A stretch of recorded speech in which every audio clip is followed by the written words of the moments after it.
Today's episode of the Jai Dave Show is brought to you by the Life Force Academy.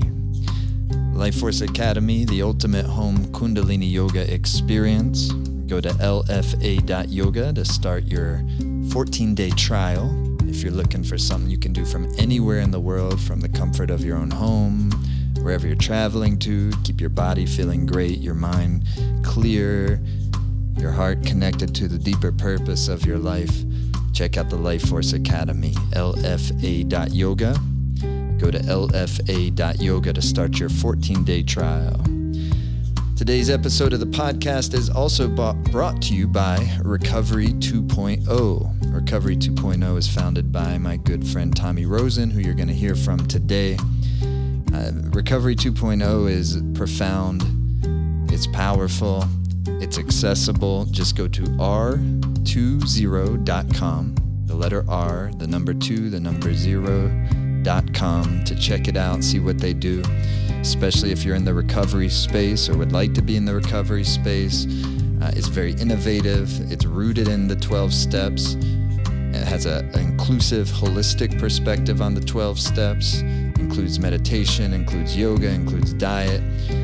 It's a way of staying connected to a very vibrant community full of good wisdom, good teachings. Highly recommend it. Recovery 2.0, r20.com.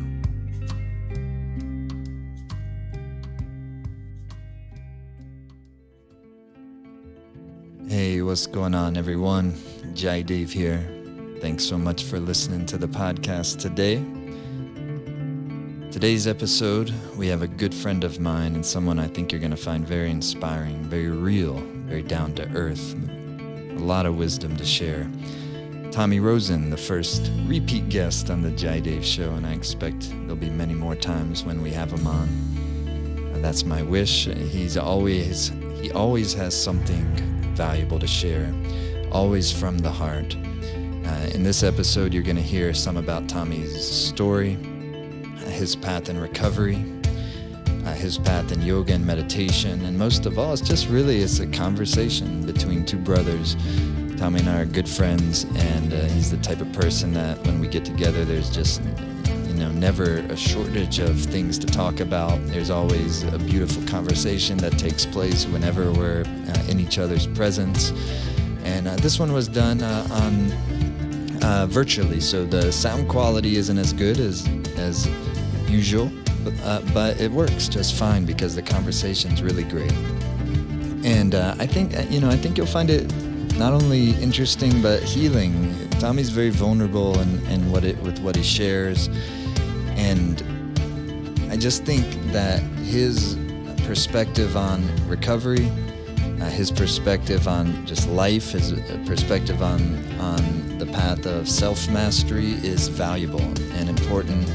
I think the work he's doing in the world is very innovative, and he's addressing one of the most profound challenges that we have on our planet right now with his work. And so I'm very, very happy to introduce you to Tommy if you're just now meeting him in this episode, and to just share more about what he's doing.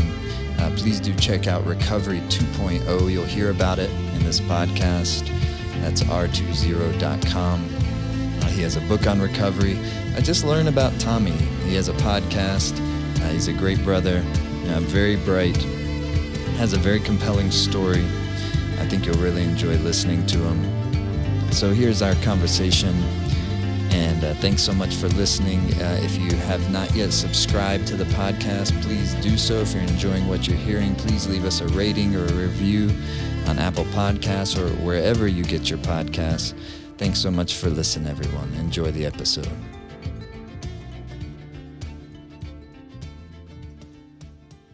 Well, Tommy, I wish we were in the same room, but this is a great second option. Jai Dave, what a pleasure always.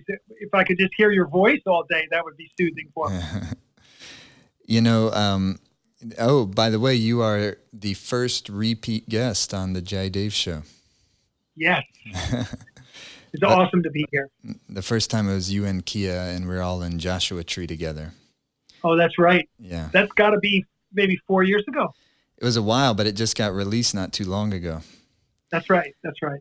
And but a couple of weeks ago, and I'm sure you're gonna. My hope is, and my sense is, there's going to be plenty of these sessions where we will be together in the same space. But a couple of weeks ago, I was in my meditation, and I just had this very strong intuition that to connect with you, and for you to be able, for some of our audience to hear a little more of your story, and feel a little more connected to the work that you're doing. And I know some of your story, I've heard over the years, but not all of it, certainly. And I'm sure we can't get to all of it today. But your work in the recovery space, and I know sometimes you're speaking very specifically to human beings in recovery. And although, I recognize that the wisdom that has come out of the focus that you and so many others in the space of recovery, the wisdom that has been born out of that is not applicable only to people in recovery, obviously. Like, that was a catalyst that has opened up this kind of reservoir of goodness that I think all of us can really gain something from. Absolutely correct. I would say that everybody is on the spectrum somewhere. Right. Just being a subject to the human condition, I think it's the results are pretty much in that. Just being a human being, we tend to grasp onto and hold on to certain ways of thinking, certain beliefs, certain conditioning, and all of that can be looked at as a form of addiction. Something that we hold on to that is not necessarily serving us. When we let go of holding on to any particular positionality, that's when we're really in that flow. That's that, what I call the river of Kriya. That's that constant evolutionary process, which really is the pulse of the universe. The universe is forever in a constant evolutionary pulse. And if we try to fight that pulse, well, we know that, from direct experience, it doesn't go well for us, number one. And we also know that it's painful, it's difficult. And when we come back into alignment, that's what everybody really talks about, is flow. No blockage. Just this sense of flow state and presence. And that's that state beyond addiction. That's that state beyond that. What I think most people now feel is just, oh, we're a human being, we're going to feel addiction. Yes. And it's also our birthright to grow beyond that and to experience something beyond that. So when you talk to, what's an example? Because when we think addiction, we may think, specifically substance addiction, or, alcohol addiction, sex addiction. These are the big ones that, lots of us struggle with. And however, then there are also individuals that may not consider themselves addicts. And that's, I think what you're getting at here is, at some level, like how the same types of, or let me put in a question, would you say like the same types of tools, mindsets, dispositions, strategies, lifestyles we would apply to someone who is recovering from a substance abuse addiction, to someone who's just an everyday person that may not consider themselves an addict of something, but is endeavoring to live more freely, endeavoring to live more happily? Is there a similar trajectory in that? Is the same types of tools applicable in both situations, and how so? It's an incredible question. The quick answer is yes. Anybody looking to move forward along a path of, say, spiritual progress or spiritual maturity, emotional maturity, really any time you're in one particular place and you want to move forward into an expanded awareness or an expanded consciousness from where you are, the general trajectory and the general practices and principles are pretty much the same. You're going to need a place to direct your mind. Let's call that the teaching. The teaching can come from a person or a book, a spiritual text, or even just an experience that you've had in life can become a teaching. Like, for example, the experience of addiction. Somebody feels abject addiction. If you feel it long enough, definitely you will come to the place where you recognize, I know I'm hurting myself. I know I'm stuck in this behavior. I've been repeating this for some time now, and I don't seem to be able to stop it. I'm having this experience. I'm being given a teaching based upon my experience. And this is the teaching in the school of hard knocks. School of hard knocks. And that's, wow, I'm really hurting myself and I don't know what to do about it. The teaching might be a teaching of powerlessness. So that'd be a very powerful teaching for someone to learn. Okay, I feel powerless over this particular problem. I seem to have lost the power of choice. I know that I have free will as a human being, but I seem to have lost that free will, at least temporarily, because one part of me wants to do one thing, but a bigger part of me, or more powerful part, seems to be doing these things that I've said to myself, I'm not going to do these things anymore. So that's a lesson maybe in powerlessness. But the teaching comes, and the teaching is where you can begin to direct your mind. So, all right, I have this powerlessness. Let me go down this road.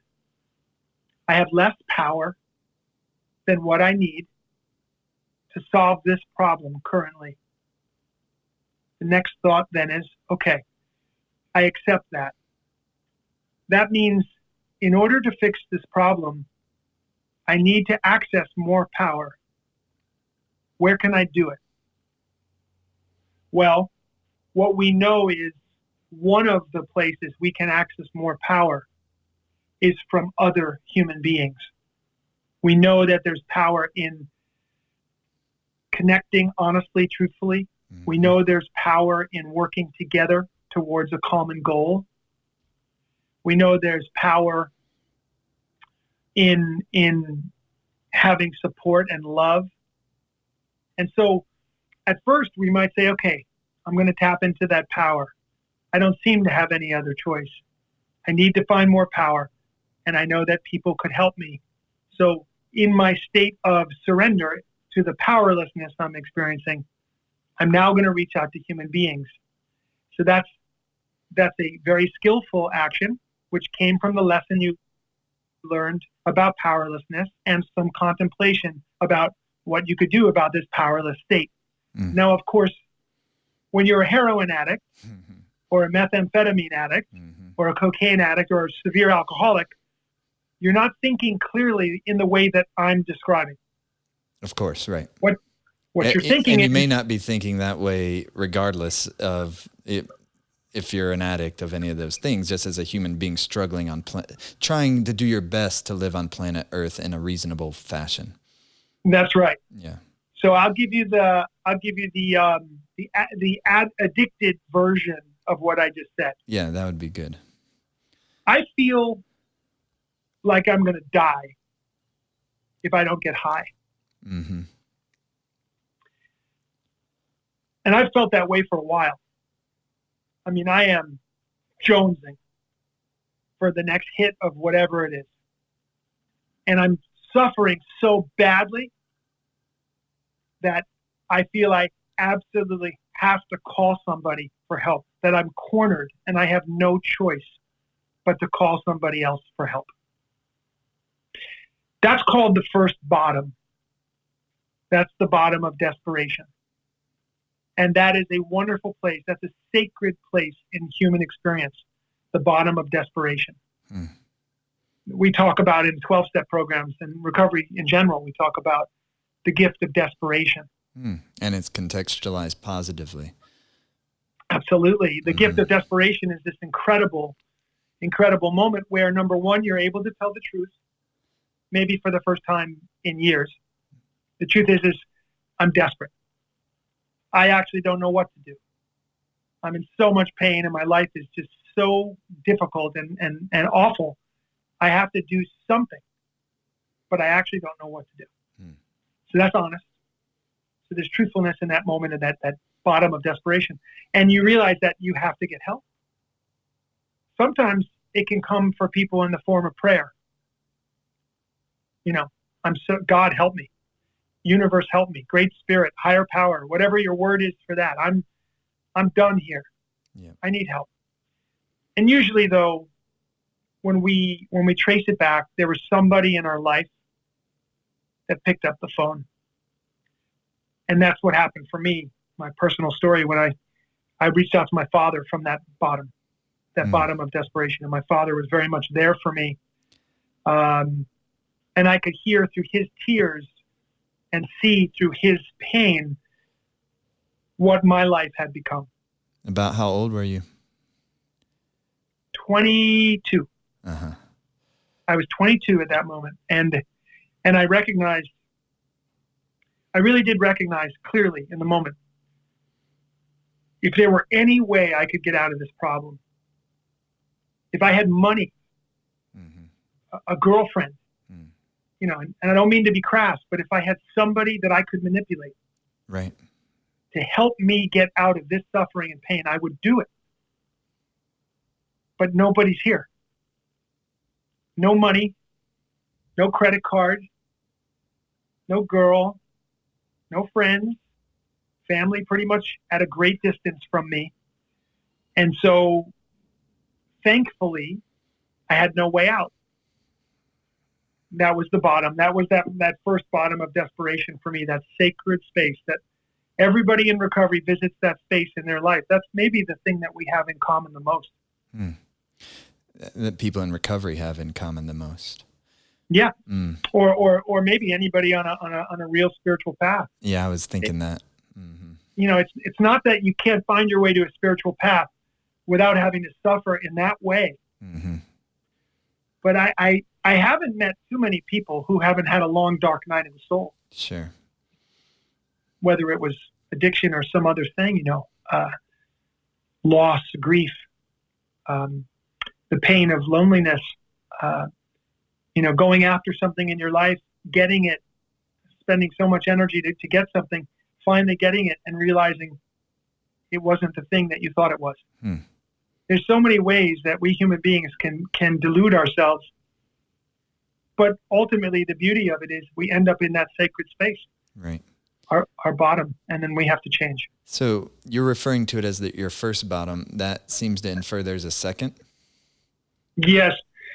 So the first bottom, interestingly, the bottom of desperation is a great bottom, a great foundation from which to change your life path. It's excellent for change, for transformation, because you have no choice. You're desperate. But it actually is not a great bottom from which to stay on the new path. It doesn't serve you over time. Why not? Because it goes away. The desperation goes away. Right. You get more comfortable again. Quickly. Well, with drug addiction, part of the reason you become so desperate is because you're malnourished, you're dehydrated, you're absolutely stressed in a biochemical way, really huge stress in the body. You haven't slept well for God knows how long. Relationships have suffered. Everything has suffered in your life. You're miserable. Well, 1 month later, if you're in recovery, and if you've been able to stay on it, you've been sleeping 8 hours a night, you've been having 3 meals a day, the body is starting to recover. And when the body recovers physically, then the ego is not far behind. You start thinking things like, maybe it wasn't that bad.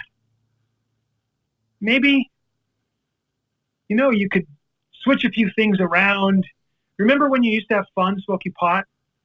Like how great that was, Yeah, things got out of hand, but, it didn't have to go that way. So the next thing you know, you might be out experimenting in the field a little bit more, Mm-hmm. and getting more information and checking these facts that are coming into your mind. And that's what happened for me. It's what happens for many people. Not everybody. Mm-hmm. Some people, they get onto a new path like sobriety, recovery, and they stay there. Other people relapse. They go back to that previous level of consciousness, and they have to muck around there for a little while longer and test the waters. It's what happened with me. I spent about a year testing those waters. I had stayed sober for a year, Mm-hmm. out of treatment, and then I relapsed. So and I did you started go to rehab before being sober? Or? I did. Mm-hmm. Yeah. After I called my father, he and my mom and my family, they got me into treatment. And I went to treatment. I had a very, very, very positive experience. It actually changed my life profoundly. And I was given an opportunity to explore what had happened. Like, wow, I'm 22 years old. I didn't intend for this to happen. Right. How did I get so off track? Grew up in New York City. Where did you grow up? Yeah, New York City. Yeah. Grew up in Manhattan. Mm-hmm.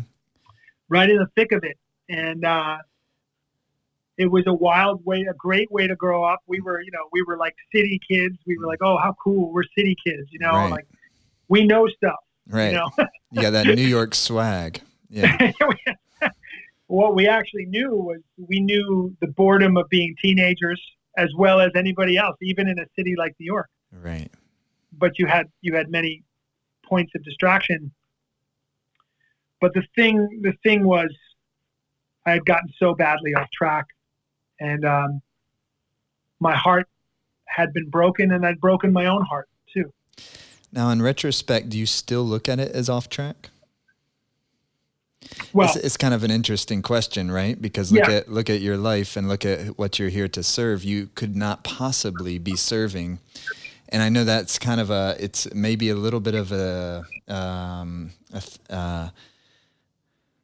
questionable way to look at it, because there's no way you could be serving the way that you serve in the way you're clearly meant to serve without having have gone through that experience yourself. You couldn't be talking about it in the way you're talking about it. Like I knew before you started telling us about your personal experience with it that this guy he's not speaking from a philosophy, he's speaking from an experience.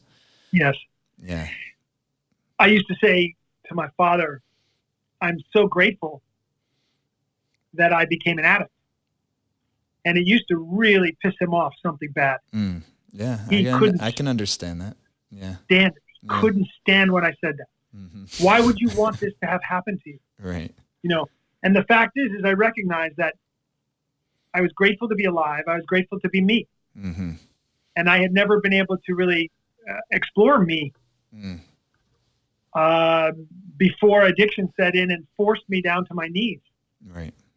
And forced me to have that experience. And all the suffering of my life has turned into currency, currency for transformation. That's a good word. Mm-hmm. And that's the way that it was. And so the thing about it, yes, I couldn't be sitting here. I couldn't be doing what I'm doing had I not had that experience from the most cosmic and God-centered perspective. I'm playing out exactly what I needed to play. Yeah. I'm doing exactly what I needed to do. This was predestined. Yeah.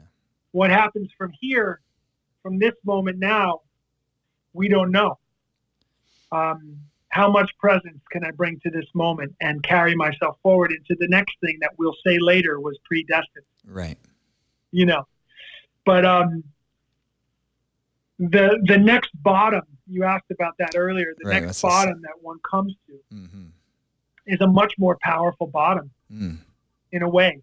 They serve their purpose each moment. Is like a pinnacle, you reach a plateau and then you have to expand. You have to expand. It's one of the rules down here. There's no stagnancy allowed here in this human body on this planet. Right. Otherwise, So the depression sets in, or the yeah, discontent, and then all of a sudden I'm trying to find a release valve, and yes, I'll do that in unnatural. any way possible. Yeah. Exactly, super unnatural.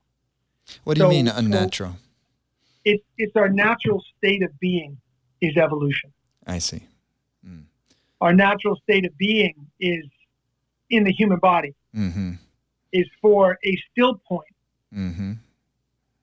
the point of divinity within each one of us is that still point to exist within the change, the necessary change and transformation that's going that's our experience through consciousness.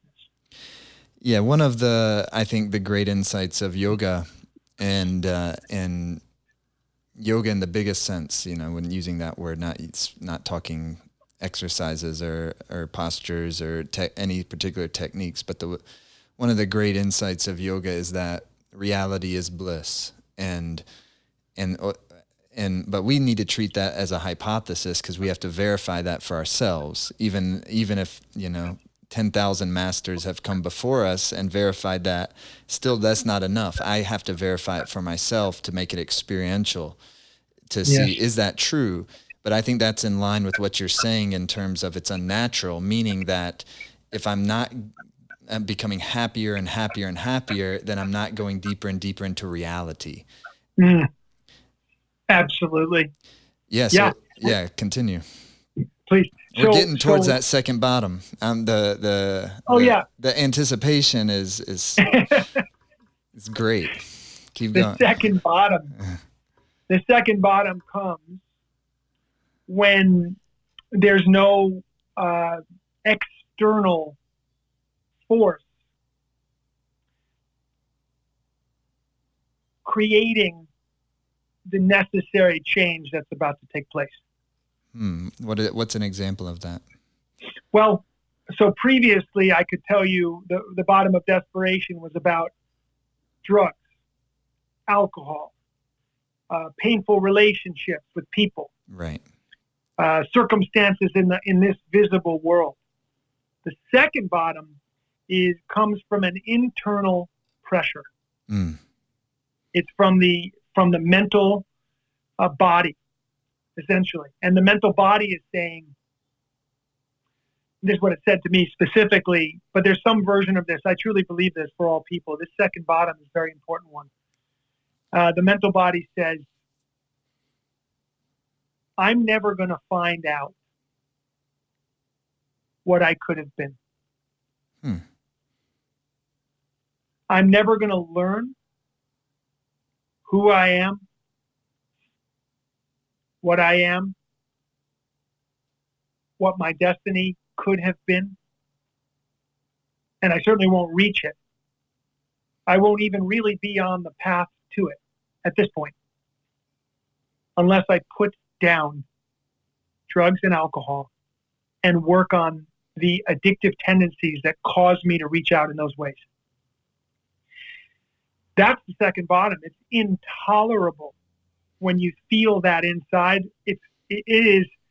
You will need more and more powerful substances to subdue the urge to address that problem.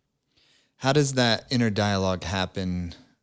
So that was a very rational inner dialogue with wisdom filled in it. So what does it sound like, perhaps, when it's not filled with wisdom? Yeah, it sounds like a person stuttering.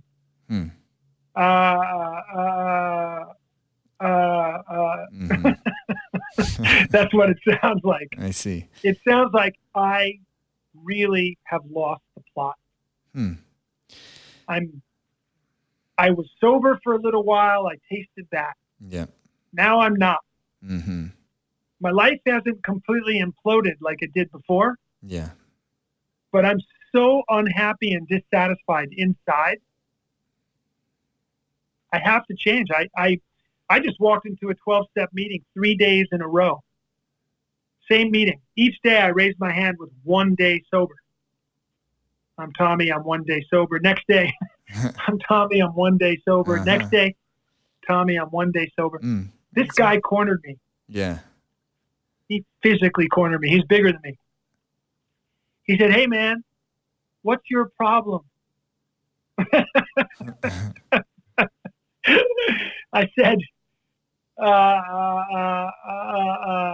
he's like, that's what it sounds like. that's right. You don't even know what your problem is. You think you have money problems. You think you have girl problems. You have family problems. You have life problems. It's like, yeah, you probably have those problems, but none of those are the real problem. And the real problem is that you walk around this planet with untreated addiction. And it was like, woof, like right to the heart center. And I started to tear. And he said, man, there's a treatment for this. There's a treatment for this. And you are not applying it. And you think life's just supposed to be great for you. And you're just walking around with untreated addiction. And that day was June 23rd, 1991. And I have not had a drink or a drug since that day, since I met that person. Wow. 28 years. So a profound turning point there for me. That was the second bottom.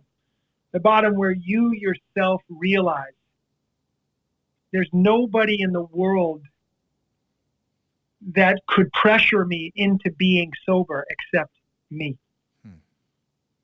And it had to come from inside. And so that's the bottom of internal awareness. Did you watch this documentary Shangri-La on Rick Rubin and his recording studio? It's really up the road from your house. Yeah. Did you watch it? I did not watch it. Oh, okay. I want to watch it, and I know that he's right up here in Malibu. Yeah. And he's got that. I actually might have watched part of it. Well, there's something he talks about that I think is an expression of what you're talking about, because, you know, as we know, he's this, of course, master record producer, one of the greats of all times, but he's also a yogi in the real sense of the word, and ends up just very organically being like a mentor spiritually for a lot of these incredible artists that are coming through. And of course, artists, I mean this in a positive sense, in both cases, are a little bit, seems like and I consider myself in this vein, like addicts. You know, we go fully into whatever we're going to do. I've been like that my whole life. That's why I think I resonate a lot with, what you're doing and your work and your story.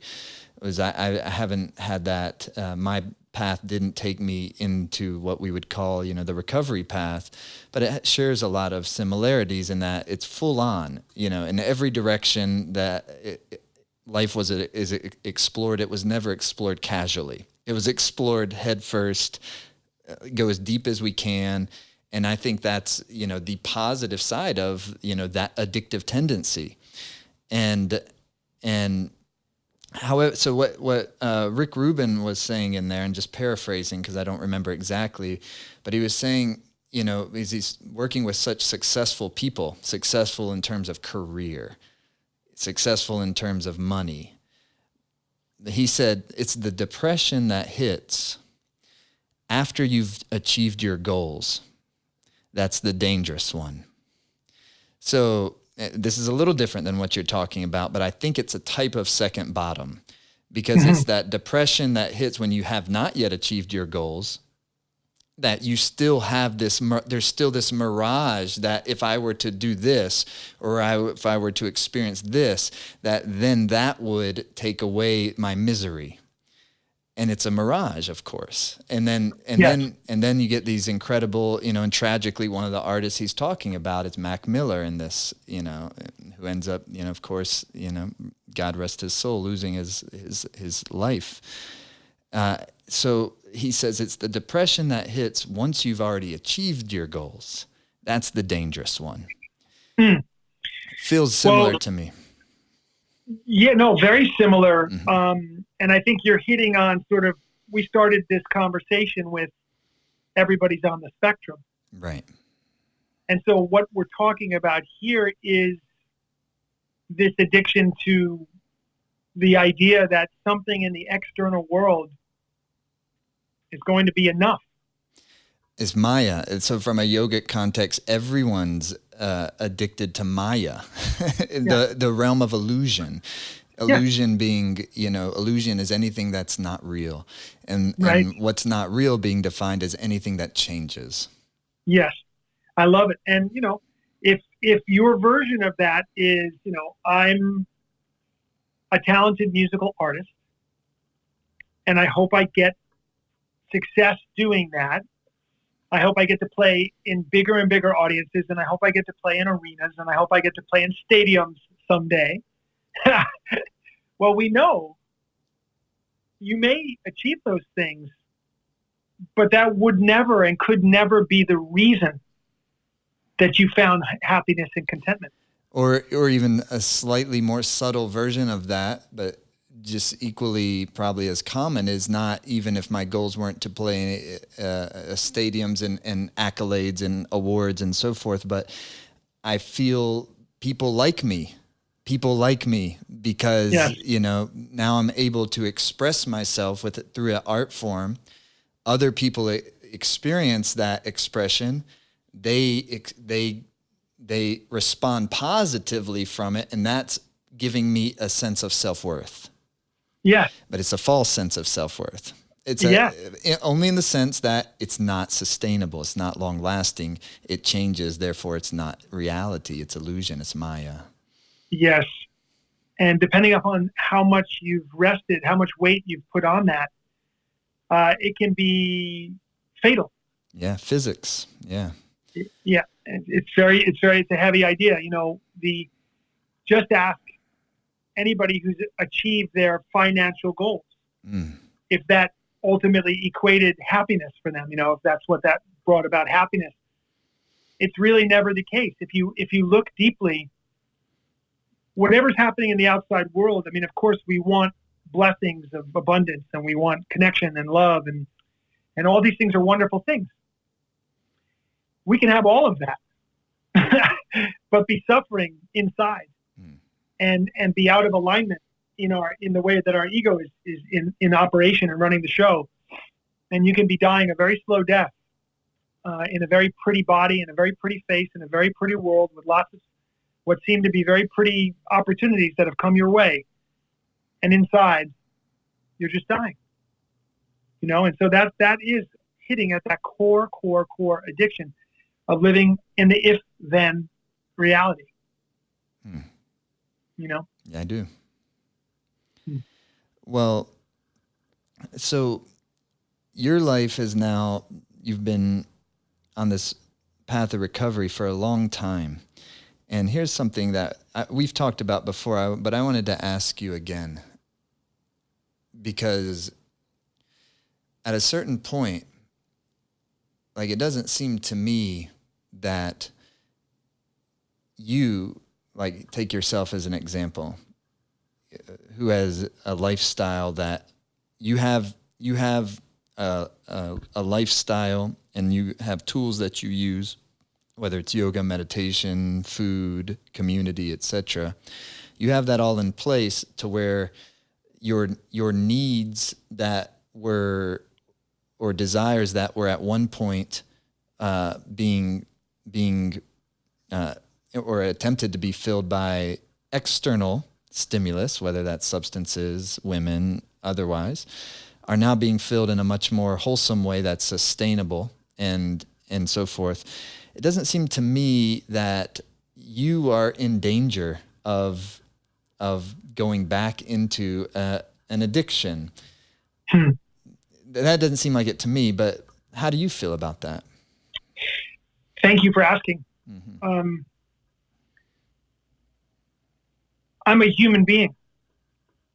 So I'm struggling and working with and watching and playing with ego.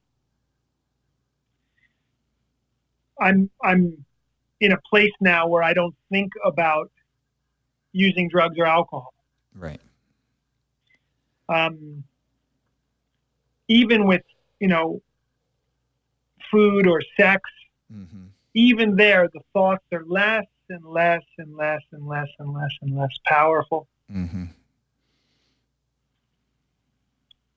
But I still have to be mindful of the way my mind operates. What do you mean? I'll be completely vulnerable with you. I'll out myself Okay. to this listenership.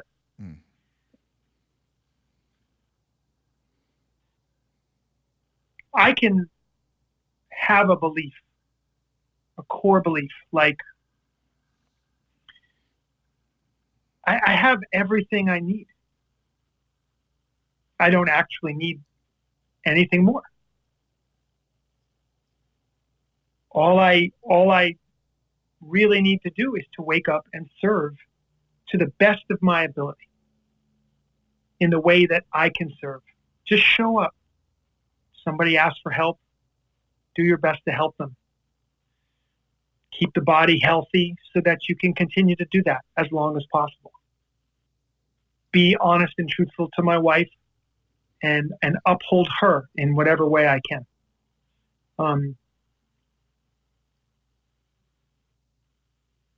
Recovery 2.0 is a successful and wonderful and beautiful thing. I have the heartfelt desire that more people experience it and can be uplifted by it. I feel like it could be a solution for people, many of whom don't know about it.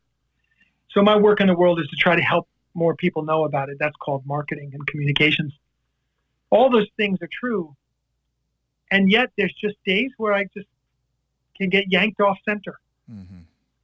Just yanked right off center into some kind of fear or some kind of worry or some kind of anxiety. And I feel like I pretty much always these days catch it and I explore it and I look at it and I consider that to be my work.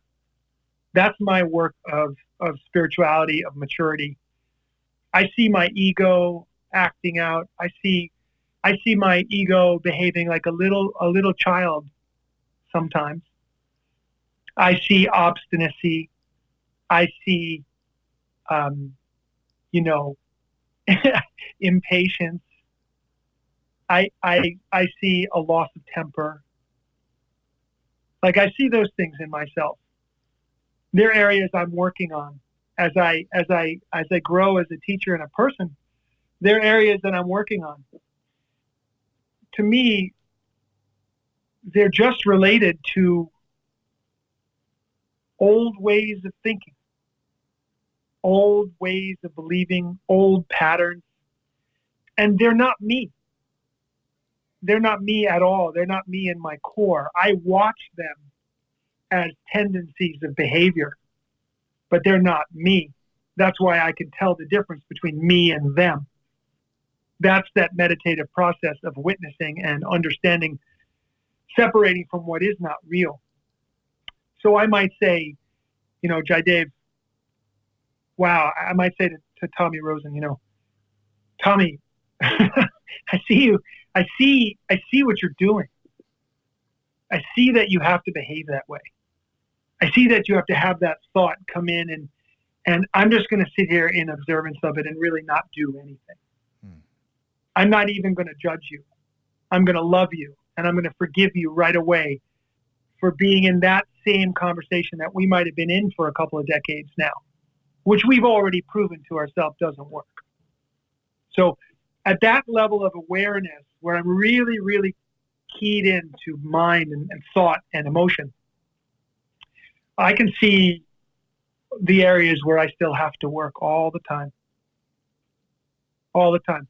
And sometimes it's just a beautiful thing because I might feel a jealousy or an envy and it inspires me into action, showing me what I want to do, not driving me like a psychotic ego desire to achieve and to have and to do, but I feel a little tinge, a little energy. Yeah. Something come. Sometimes when I look at your stuff, I feel that. I'm like, whoa, look how amazing this looks. Look how this sounds. Tommy, you better get on it. You better get on it. It's a mirage. Yeah, man. Listen. Hey, Well, first of all, thanks for sharing that with us. I know that, Sure. it immediately, your vulnerability immediately like connects, with all of us, because we're all humans and we all feel that way, Exactly. and I can really appreciate the humility and wisdom in that. Mm. I experience that as well. And so many, to feel like one is above something in a certain way almost makes one actually very vulnerable to something. Mm. You know what I'm saying? I Yes. think of this a lot in regards to being a teacher, as both you and I are, and especially being a teacher in the realm of spirituality and yoga, etc. It's a very sensitive, and very sensitive responsibility to hold, and to feel like one is above like that spiritual ego and or willingness to manipulate the innocence of another spiritual seeker. To feel like one is above that, if I were to feel like I was above that, would make me, I think, truly vulnerable. Yes. To do so, I can understand that, in a certain context. And there's and where I was going with this, because I know in a recovery, often there is a certain identification with, or correct me if I'm wrong, because I'm also speaking from a place of naivety when I'm talking about recovery, because I don't have the intimacy and experience with it as you do. And, but sometimes there's that identification as I'm an addict, even if I've been clean and sober for a long period of time.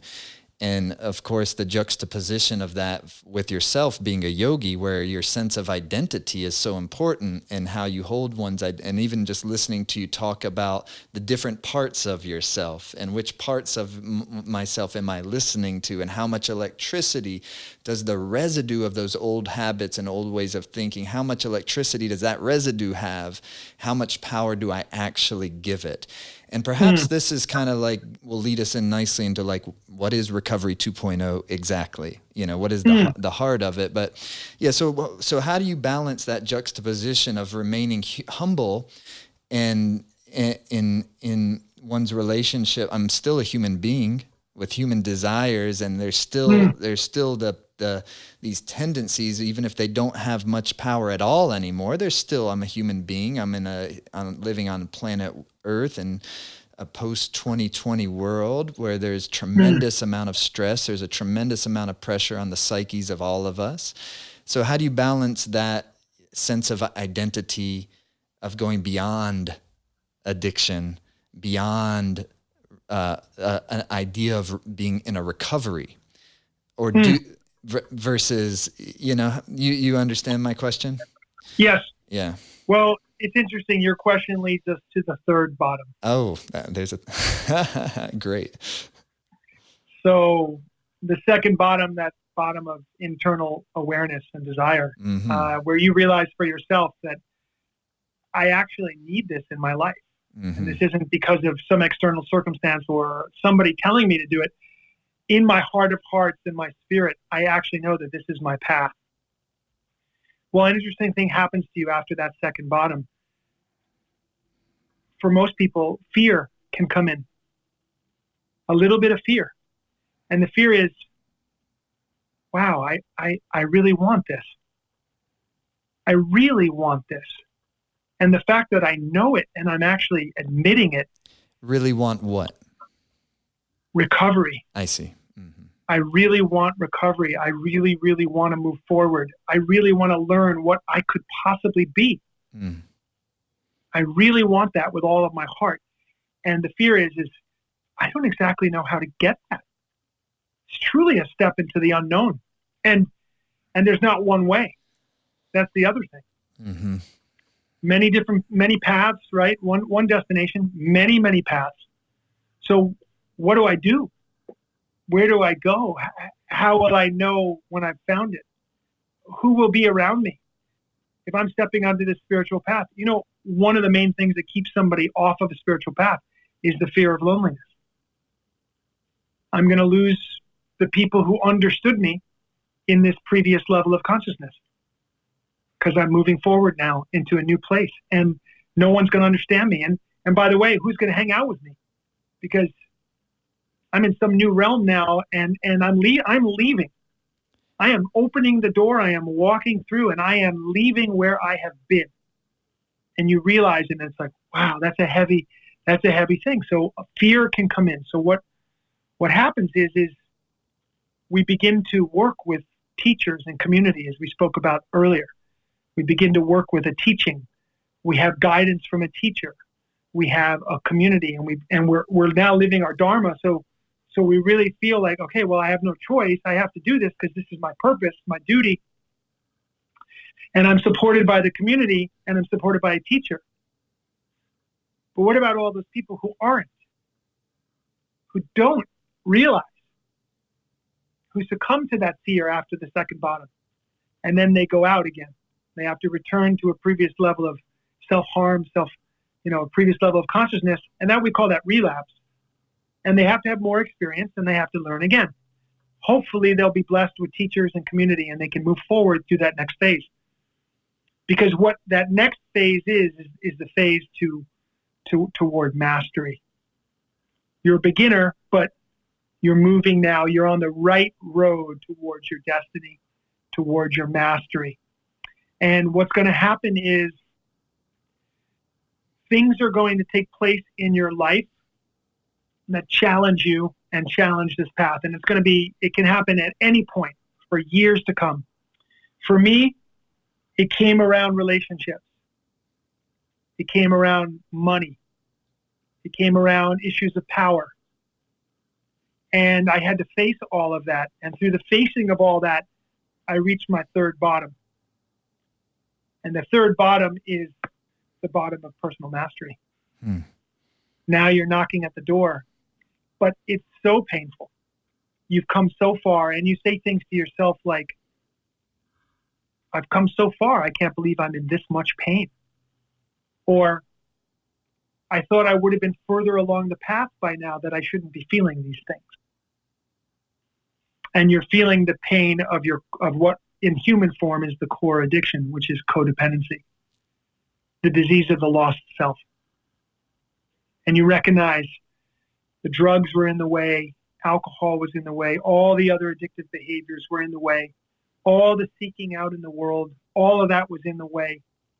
And all that time, whatever age you are, it's different for different people. For me, came to my third bottom at the age of 37. And at the age of 37, my body had given out. My back had just collapsed underneath me.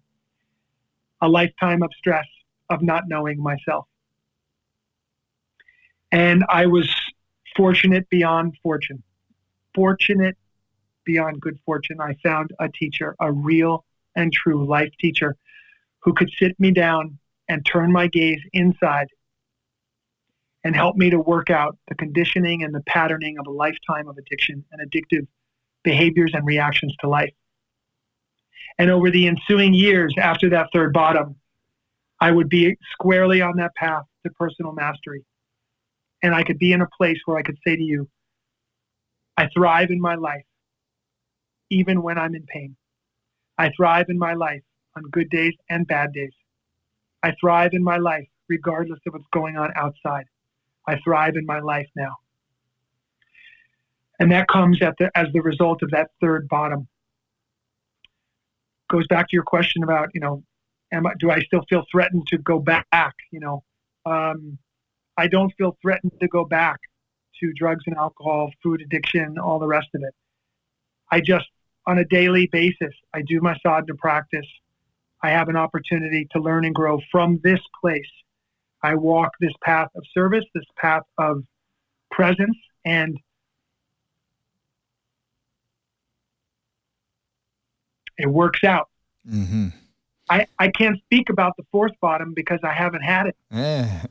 Well, that's, it sounds like that's where the path of addiction, so to speak, and the path of yoga merged, in the path of what you're calling self-mastery. That's what kind of, it's a nice ending point because it's our starting point as well, full circle. Mm-hmm. is it applies it that what I'm hearing from you and what it seems like to me and my experience tells me is that essentially it's whatever is obstructing real genuine happiness, not happiness that's stimulated from anything, not a happiness that requires a stimulus to keep it going. It's just a happiness for no reason whatsoever. It's a happiness that's a energy that holds the mind in a field of content. Ananda, blissfulness is what the real word. I almost said the word bliss, but but you gave it a better semantic, which is ananda. Because when we hear bliss, our English translations for these Sanskrit concepts just don't do justice. So ananda. Hey, before we finish up here, tell us though, just briefly, Recovery 2.0, what is it? And what is this training that you're doing for people who want to have a profession in the field of recovery? Yes. So I wrote a new meeting format. Okay. For people that host Recovery 2.0 meetings. Mm-hmm. Anyone can host a meeting. And in the first part of the meeting format, I wrote exactly what Recovery 2.0 is, and I wanted to read it to you. Please. Would love to hear that. Okay. Yeah. Recovery 2.0 is a global community of people who have found a way to overcome addiction and thrive in life. Our philosophy is based on the idea that we are engaged in a never-ending path of discovery. We seek the truth as it expresses itself in our lives. We embrace the wisdom of numerous spiritual traditions, the 12 steps, other recovery modalities, psychology, philosophy, yoga, and meditation. In our meetings, we gather to share this powerful and inclusive recovery of optimism. So we are now launching this campaign for people to start gathering around these principles, these ideas, these practices. We are training coaches, and specifically we're training yoga teachers. So anyone with a 200-hour yoga teacher training behind them, under their belt, we are training those people in a very intensive 1-hour in-person live residency training. And the next one is coming up in April. We'll do 2 or 3 of these a year. My goal is to try to train 1,000 people in my life. 1,000 people directly who become Recovery 2.0 coaches who can then go out in the world and work in a variety of different disciplines and places. The training is a huge commitment on every level. Energetically, emotionally, physically, financially. This is a big commitment for people who are absolutely committed to this kind of service work and who want to become excellent at transforming the lives of people who have experienced addiction and who are in recovery. Beautiful. Well, we will make sure everyone has links to that. And because I know this will be up for a while. So the next one's in Southern California, Joshua Tree. The very next one in April is going to be at the Himalayan Institute. That's right. In Pennsylvania. Cool. What a great place to have it. Oh, incredible. Himalayan Institute. The ashram. We'll be in the ashram there, and we will practice. We'll do our sadhana together. We'll practice yoga together, practice meditation together, and take a very deep look at how these ancient techniques and sciences can impact a person, particularly with these issues that we've been talking about. So this is for any yoga teacher who has some sort of resonance with what we've been talking about in this path. Yep. Okay. Yep. All right. You're going to hit that 1,000 people, man. I just want to meet that goal, and then we can talk about the next one. I feel that. I get that 100. Well, hey, we could keep going, but we're not going to. We'll do it again. Our next one needs to be our Grateful Dead roundtable. Oh, I can't wait for that one. Yeah. Oh my God. We got to do that. That one can't be on the phone. That one's got to be in person. I'll come up to Nevada City for that. All right. Or it's going to be the day after a show. Oh, that's good too. Yeah. One of the two. Amazing. All right. We got to have Bob Weir in the room for that one. You never know. Okay. All right, Tommy. Thanks so much, man. So much love, Jaidev. Thank you. Satnam. Satnam. Thanks again to Tommy Rosen, Recovery 2.0. Check him out. If you're just meeting Tommy in this episode, go check out his website. If what he was sharing with us was resonating with you, check out Tommy. He's on Instagram. He's on Facebook. Recovery 2.0 is the website, r20.com. Thanks so much to the Life Force Academy for making this all happen, for supporting this podcast. Go to lfa.yoga to start your 14-day trial in the Life Force Academy, ultimate home Kundalini yoga experience. Thank you all for listening. Thanks for Simrit for providing the music that we're so blessed to use. And lots of good stuff coming up soon on the Jaidev Show podcast. If you haven't subscribed, please do so wherever you get your podcasts. If you like what you're hearing, please leave us a rating and a review. If you're inspired to do so, we'd be very grateful for that. It helps, more ears get to hear the conversations that we're having on the podcast. And we're just getting started. Lots of good stuff on its way. Thanks so much, everyone.